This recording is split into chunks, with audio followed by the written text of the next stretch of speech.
Hello, I'm Sarah Day, Policy and Research Manager at the HFMA, and you're listening to HFMA Talk, the podcast for NHS Finance. In this episode, we get the perspective of a Commissioner and hear from Mark Bakewell, Chief Financial Officer for both Liverpool and Knowsley CCGs. Mark shares his experiences of working in a CCG throughout the pandemic. He highlights the importance of system working and supporting the wider health and care community through working with hospices and the voluntary sector, as well as emerging primary care networks. Hi Mark, thank you for joining us today. Hi Sarah, hope you're well. So could you start by telling us about your organisation and the population that you support? Yes, so my name's Mark Bakewell. I'm Chief Finance and Contracting Officer. I serve two CCGs in Merseyside in the Northwest, so Liverpool CCG and also Knowsley CCG from October of last year.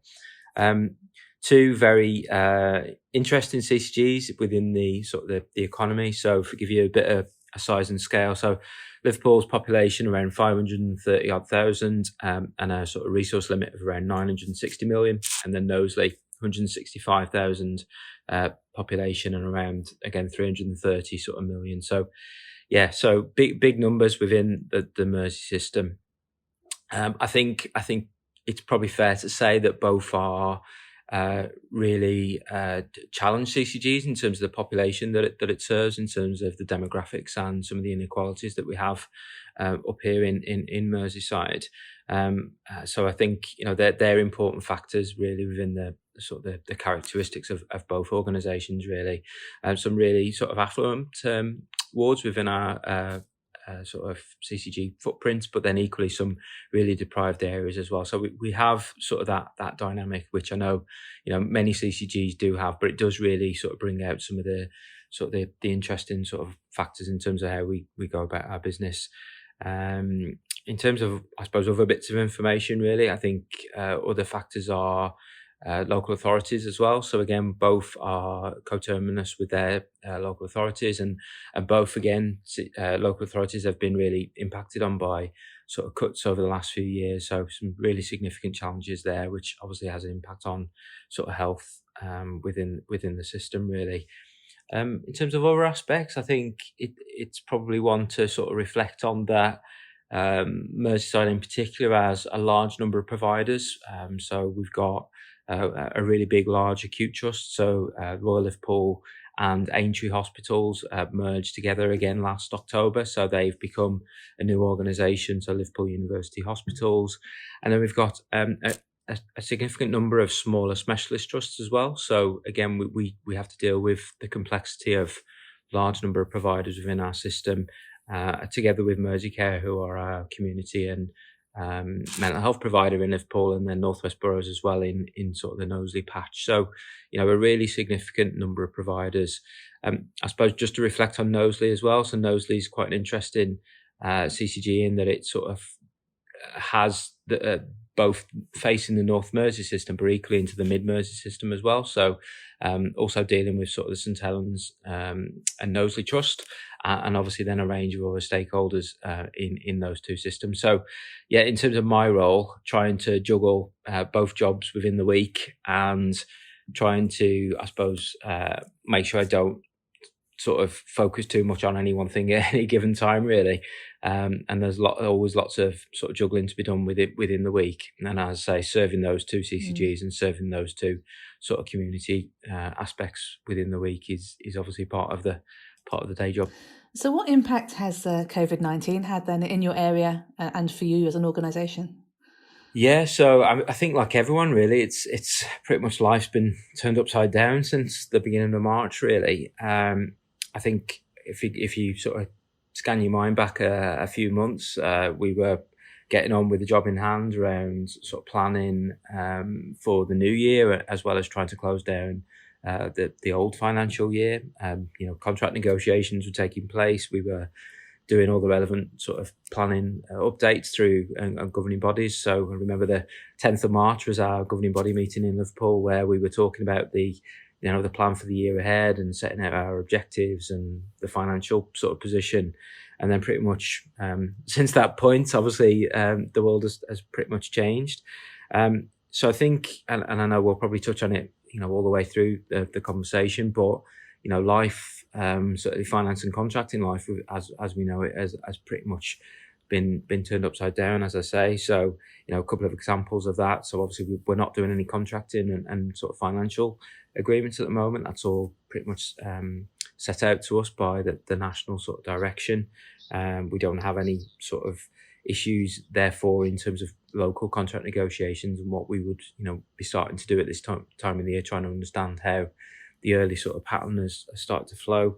Other aspects really around sort of, CHC and, normal sort of patterns of behaviour and conversations there as well, because obviously some of that's been suspended via the new guidance around discharges, etc. So, there's lots of change that's happened, and I think the other aspect has obviously been around sort of the physical environment as well. So we've had to significantly change the way that CCG operates in terms of our internal staffing. So, remote working, use of technology. Everyone's now an expert on the various sort of video conferencing tools and techniques that we've had to use to make it work. And I think on a personal perspective as well, it's that work-life balance thing as well, around obviously working from home a lot more and trying to make sure you get, both yourself and the team sort of in a good place there as well, because obviously it's a significant change that we've all been experiencing in the last few weeks and months, really. So things have completely changed, and a lot of the stuff you'd normally do has dropped away. So what has been the CCG's role in supporting the work to tackle the pandemic? Yeah, so a number of aspects, Sarah, really. So I think they're both a combination of internal and external, really. So externally, I think there's been around trying to adapt to the new environment. So sort of locally, we've got both an out-of-hospital and a hospital cell, which obviously we need to understand their sort of work plan and pattern and how the CCG links into that. Obviously, there's been creation of a number of different patterns of patient flows. So excuse the sort of the terminology, but hot and cold sites, or red and green, or sort of different terminology that's being used to try and support patient cohorting. Equally, sort of new things like testing facilities, and obviously we're getting involved in all sorts of sort of responses to the sort of local pandemic issues that we've got up here in Liverpool. I think in terms of CCG role, it's been around trying to, I suppose, build on the relationships that we've got. And I think what I would say is, the relationships that we have up here are, really strong. And I think it's really helped us in this sort of interim period, because, we've had to do things at pace and have had to work really closely together to get some of these things up and running. So I think that's been a real positive of the sort of system that we operate within. And a couple of examples of that, I suppose, the local authority sort of work that we do, both in Liverpool and Knowsley, actually, in terms of trying to, keep things sort of moving forward and, as I say, responding to sort of need. And equally in areas such as primary care as well. So, work with primary care networks and the leadership of those sort of organisations, really, to try and help and support, again, how we can move those forward.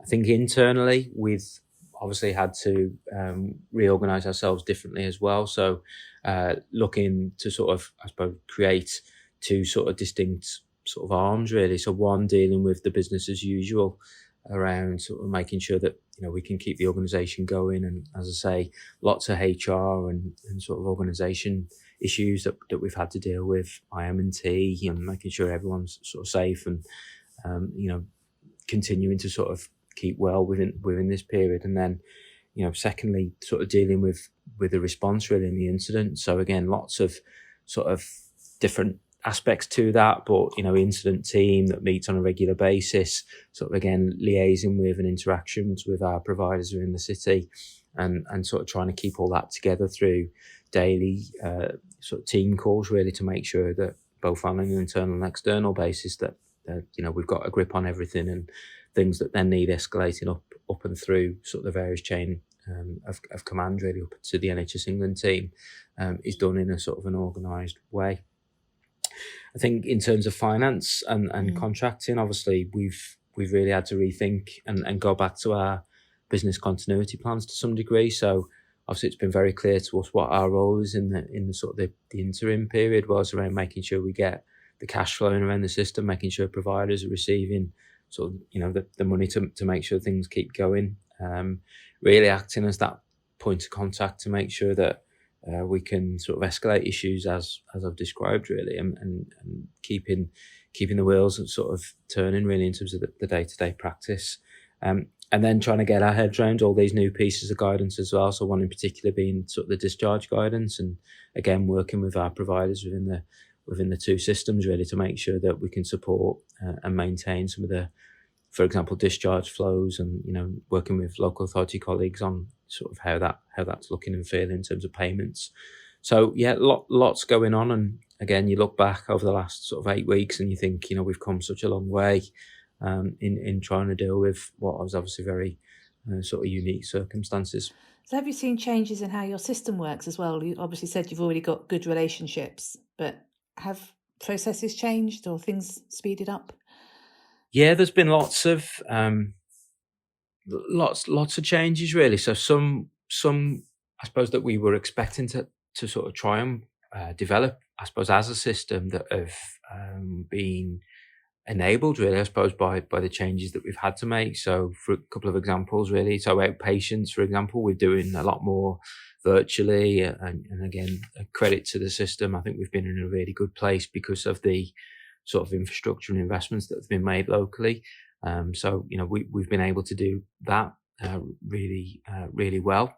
In terms of the systems and the providers, I think I've mentioned already that, again, the different patient cohorting seems to have worked really well to some degree. So we've got a really stable system at the moment in terms of our capacity to be able to deal with those different things.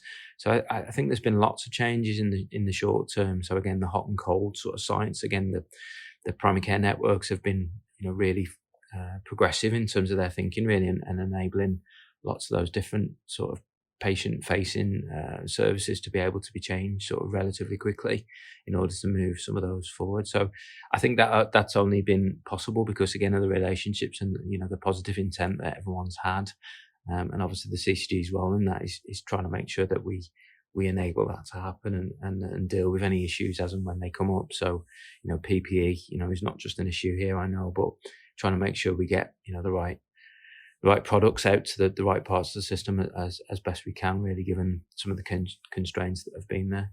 So have primary care networks made a difference to the response from how primary care was organised before they were developed?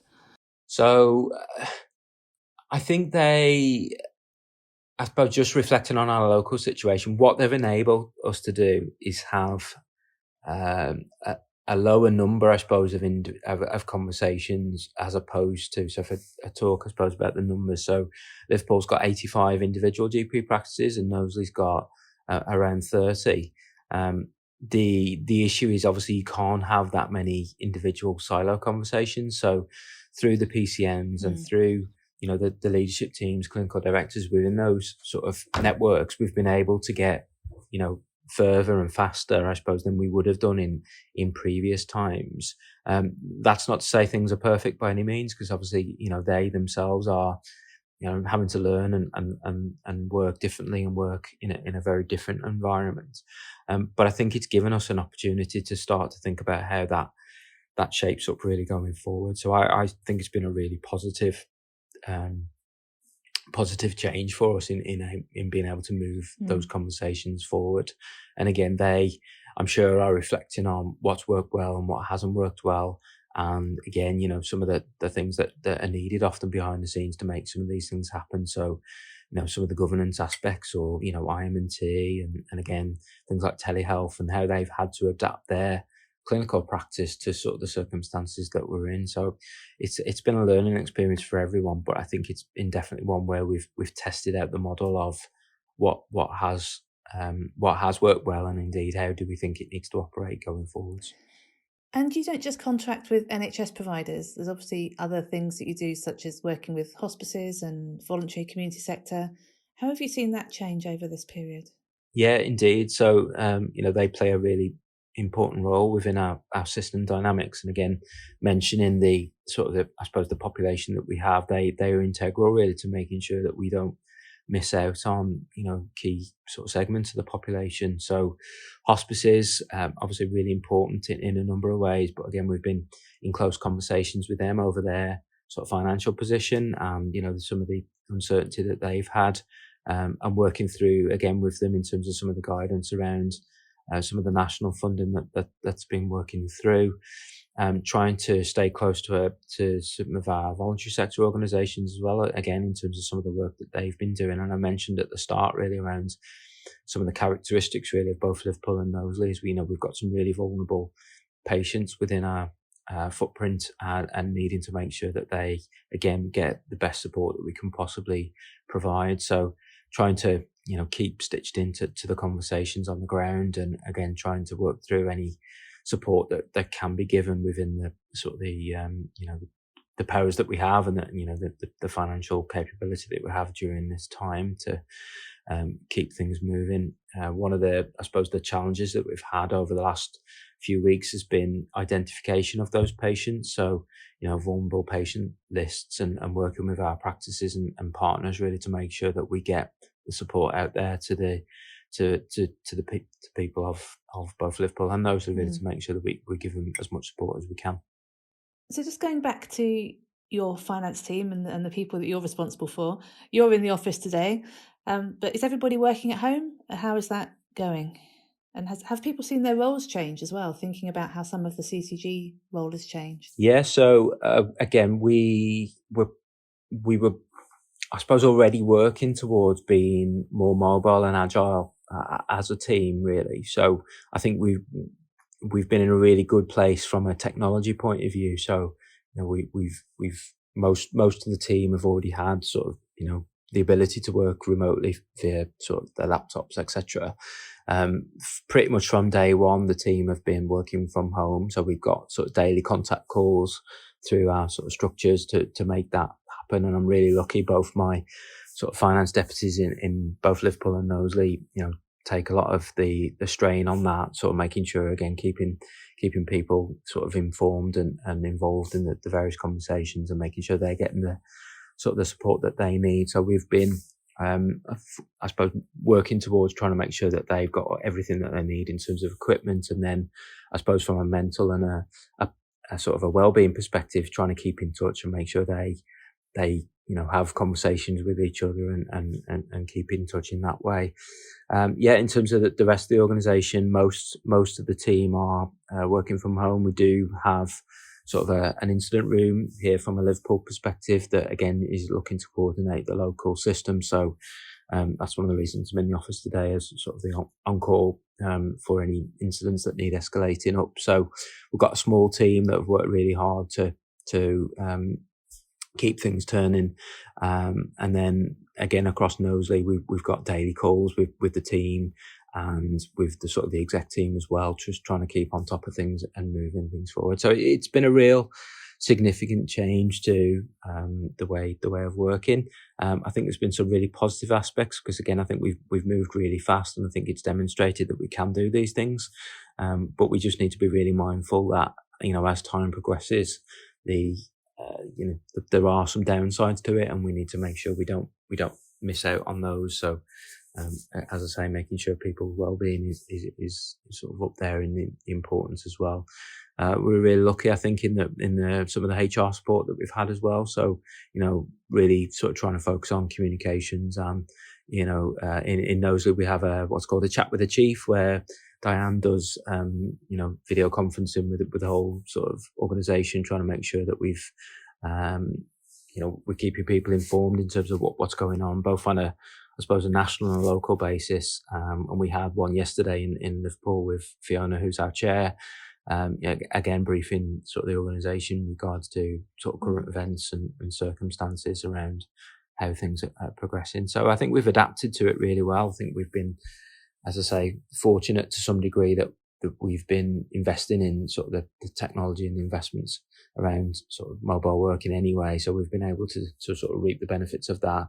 And I suppose I shouldn't sort of miss out sort of our IM providers as well. So iMerseyside in Liverpool and St Helens Information sort of support as well in Mid Mersey, who've really they've done a brilliant job in making sure that everything works for people. So, again, the networking of making sure that these video conferencing technology can work and has been a real success, right the way through to, building laptops almost at breakneck speed, really, to make sure we plug some of the gaps in the infrastructure as well. So it's been a real team effort. And I think, again, really proud of the team and the way that they've delivered everything. I think, this time of year as well has been a significant challenge for us in terms of year-end accounts and audit and all that stuff as well. So sometimes you forget what has been achieved in those circumstances as well, and making sure that we submitted on time, which again, both teams were able to do so. So credit to them for the way that they've pulled together and made it all work. And how has audit been going, trying to do it remotely? Yeah, so it's still early days, I think. But again, positive conversations that we've had. Obviously, they've had to adapt. So, they're not on site. They're working remotely as teams themselves. I think they're trying to use their technology. So we've been sort of uploading documents to them. And again, to date, that seems to be working really well. Again, regular contact with our sort of lead auditors to make sure they're getting everything that they need and that the team are responding in a certain way.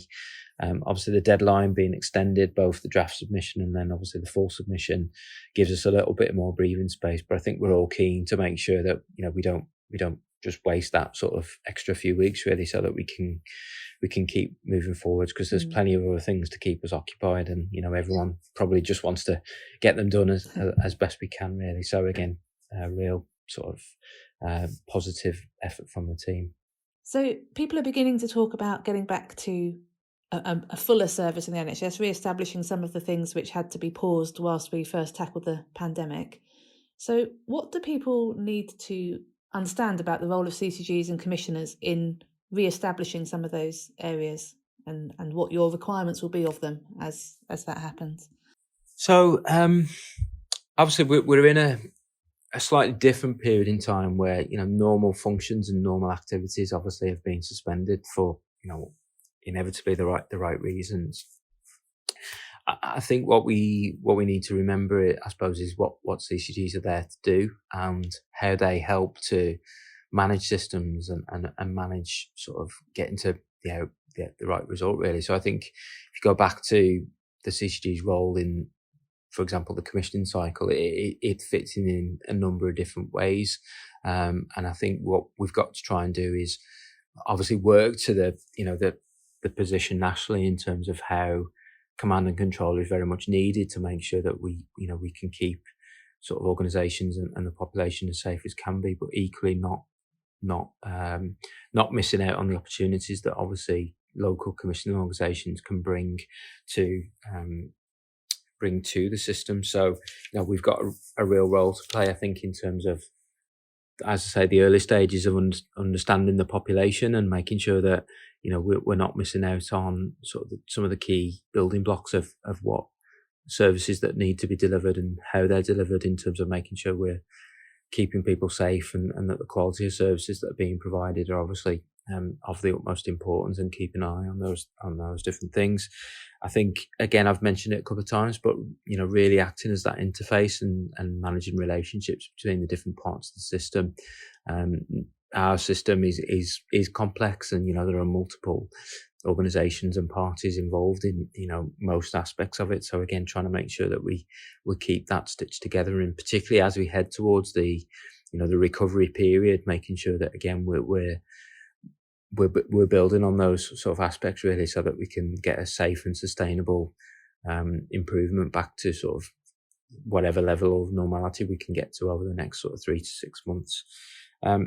I think from a finance and contracting perspective, I think it's really important, again, we work through the different aspects of what we need to do at the various points in the year. So there's a lot of work going on at the moment around understanding sort of expenditure. So, whether that be COVID related expenditure or more sort of business as usual as well. So again, I mentioned earlier the sort of things like the discharge guidance and understanding the sort of the patient flows and making sure that the cash is flowing to the different parts of the system. Obviously things like hospices as well, trying to keep sort of a track of all of those. And there's still lots of unanswered questions that we're still working our way through. in terms of trying to manage the next 3, 6, 9 months so that we can be in as best place as possible as and when things return back to normal. So is there anything else that you would like to talk about? I think just a reflection that I think I've probably touched on it in a couple of ways. I think it's been a really difficult and challenging time in many ways, but equally there's been lots of positive aspects as well that I think we're all hopeful that we can build on going forward. So, as I say, relationships have been, have been tested, and I think have really stood up to what was felt like was a really positive relationship. I think sometimes they only get sort of really demonstrated in those difficult times. I think there's been things that we've always struggled with, which I think has been demonstrated that we can actually change things and deliver things when circumstances are right. So I've mentioned some of the technology issues, changes in sort of service provision. So whether that be the hot and cold type changes that I've had to make. And equally from a transactional point of view, I think it's helped us to really focus on what are the things that add value. So we've stepped away from lots of transactional processing. And I think what I'd like to sort of build on, I think locally, is looking more towards what are those things that add value to the system. So how can we work as a system together, which I know again in the national context is what we were all trying to do. But I think it's given us opportunity really to move away from some of those transactional aspects and really think about what's important to the system. And working really hard on, again, as we deal with the inevitable sort of peaks and troughs really the next, say, 12 to 18 months as the pandemic sort of plays its way out through the system. How can we design a system that's, fit for purpose for our population demands, but equally is scalable, I suppose, and manageable within that sort of wider system of the relative ups and downs that we have. And finance and contracting teams obviously continuing to help and support that. So adding value to the decision-making process and really trying to focus on the outcomes that we're trying to improve for the population and reducing that sort of transactional burden. So I think it's a real sort of key moment really in our sort of organisational sort of time and how we can build on those blocks really to move things forward. Mark, that's been really interesting and really good to get a commissioner perspective on this pandemic. It's not one we've heard so far in our HFMA Talk series, so thank you for that. Thanks, Sarah. Hope you stay well. All of the HFMA's COVID-19 related briefings, blogs and news articles are openly available on our website, hfma.org.uk. There is no need to be a member to access these, so please tell your colleagues. We have also launched a forum where finance colleagues from across the NHS can discuss issues and challenges in a safe space. You can sign up via the link in the network section on our website. If there are particular topics you would like future podcasts to cover, then please get in touch via our email address, policy@hfma.org.uk. Thank you for listening to HFMA Talk. Don't forget to subscribe to this podcast to keep up to date with new episodes.